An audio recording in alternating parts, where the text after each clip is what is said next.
My name is Mahassan Saleh, and I'm a Palestinian American researcher and associate professor at the Doha Institute for Graduate Studies in Qatar. And I have a question for you. What do you know about Qatar? You may be from Qatar or living in Qatar, or you may have visited Qatar when they hosted the World Cup Soccer Games in 2022. Regardless, I want to share one very important fact about Qatar.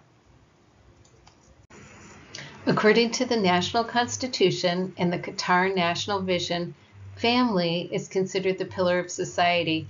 Again, family is considered the pillar of society.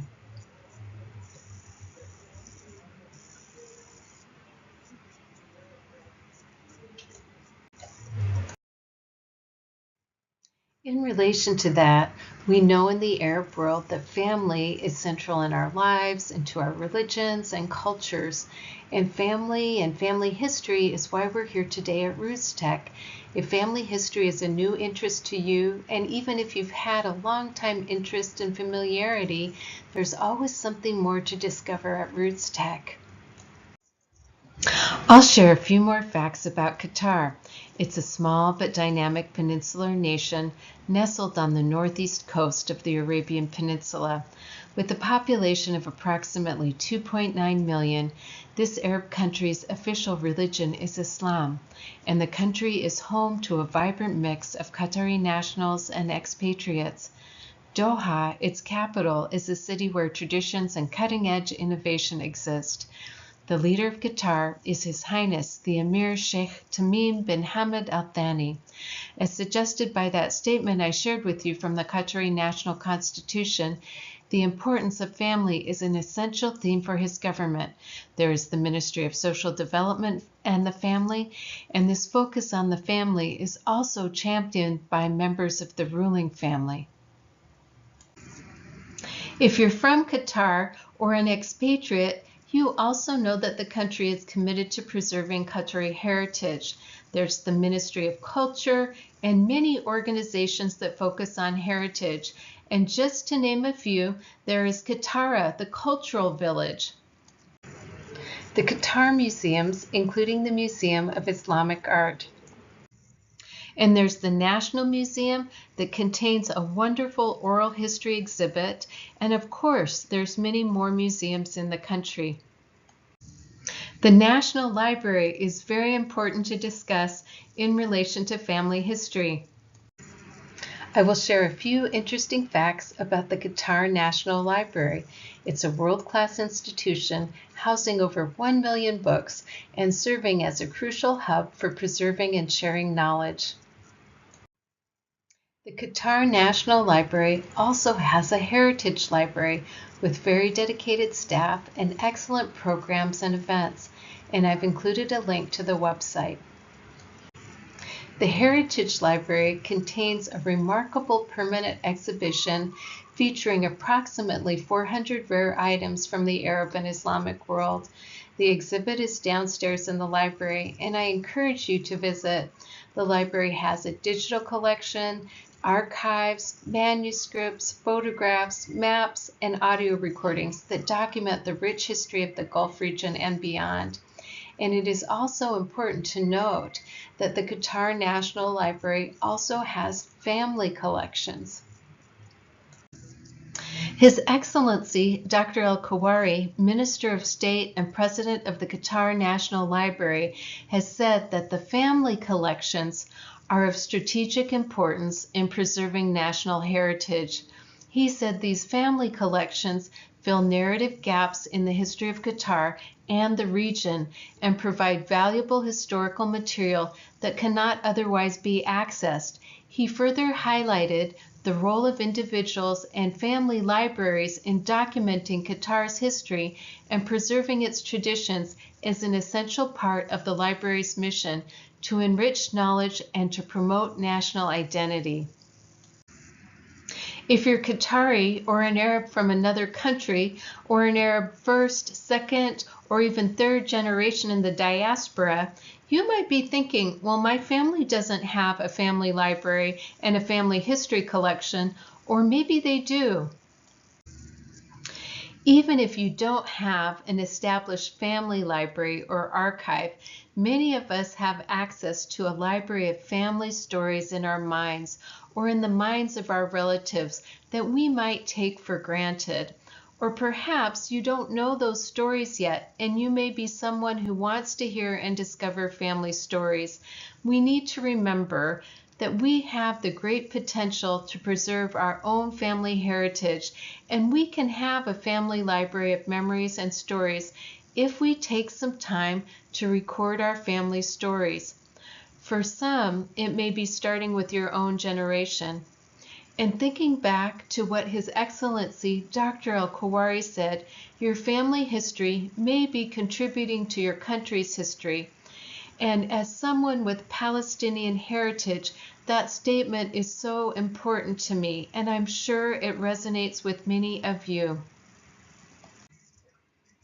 As a researcher, my journey to researching family storytelling is personal. I've been tracing my own heritage and helping others preserve their family history and stories for years. I have also a study underway in Bethlehem and Jerusalem, focusing on Palestinian family history.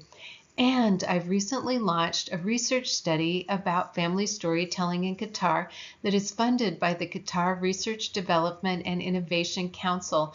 My colleague, Dr. Batul Khalifa of Qatar University, is working with me on this study, and Ms. Rania Al-Malki is working with us and focusing on the social media. One of the main aims of our research is to develop a grounded theory of intergenerational family storytelling in Qatar. We are focusing on Qataris and other Arab expatriates in the country. There's been research in other countries about family storytelling. However, we're not here to impose Western models onto Arab society. Instead, we're listening, learning, and understanding the purposes and function of storytelling that emerge from the ground in an Arab context. The Arab world is known for its rich storytelling and oral traditions, and I am excited about what we will discover and invite you to stay tuned for the findings.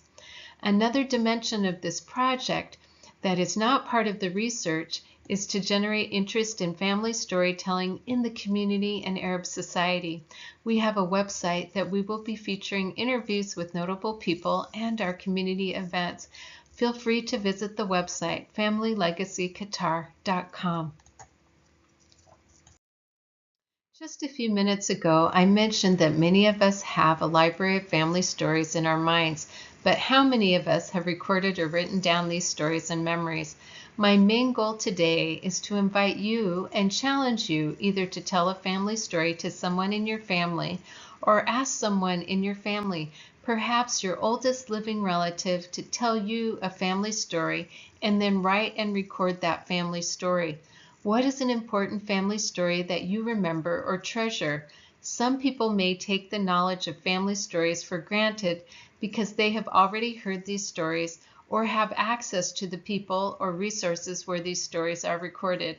Meanwhile, others feel something is missing in their lives without this part of their family culture and identity. They may have a great desire to hear stories that maybe are lost forever because they have not been passed down through the generations. Imagine holding a piece of your family's history in the palm of your hand, a living, breathing story that connects you to your ancestors, your culture, and your identity. In the world we live in today, especially in the Middle East, there's a sense of urgency to record our memories and stories. Remember, our stories may be lost forever if they're not told and recorded. Just 3 critical reasons to record your family story now include war, displacement, and even genocide, and all those can erase family history. Also, our older generations are aging, and finally, our children need to understand their roots. As Arabs, many of us understand the power of heritage and transmitting values, and I know that with our heritage, many of us know what it means to carry stories across borders, to preserve identity in the face of war, displacement, and even genocide. What Arab country are you from? What have you and your ancestors experienced? Tying this back to what His Excellency Dr. El-Kuwari said, your family history may be a part of your country's history. There are a variety of places and different ways you can record memories and family stories in ways that preserve your family's voices and experiences for future generations. We can always audio record or video record a story on our phones. We can write them in journals. We can interview family members and record what is shared. A key reminder is that family stories should be recorded in a place where you can find that story or memory again. One place you might want to consider is Family Search's Memory app. The app is free and easy to use on your phone. Memories are also available on their website, so you can access your memories on your computer. You can create a free account on FamilySearch.org. You just need to remember your username and password. You can make audio recordings, write family stories, and even upload photos. You can adjust the settings on the memories so you can record to private, so that it's only accessible to you, or limited access, which is only accessible to you and family groups. It's simple to capture a photo, record an audio story, or write down a memory on the Family Search's Memories app. Of course, you can use other means to record your family stories, but just make sure they're in a place where you can find them, and it's helpful to keep up a backup copy. For example, if you type a family story on your computer, it's a good idea to print it out and keep it in a family history file and even share it with family members. Again, Family Search's Memories app is free, along with everything they provide on their website. They're a nonprofit organization. On a personal note, one of my grandmothers in her later years began recording family memories of her childhood growing up on a small farm early in the 20th century. She made copies and sent them out to her children and grandchildren from time to time. We looked forward to these letters and the family stories from our grandmother. I loved hearing stories from my grandmother in Palestine, and I recorded some of those.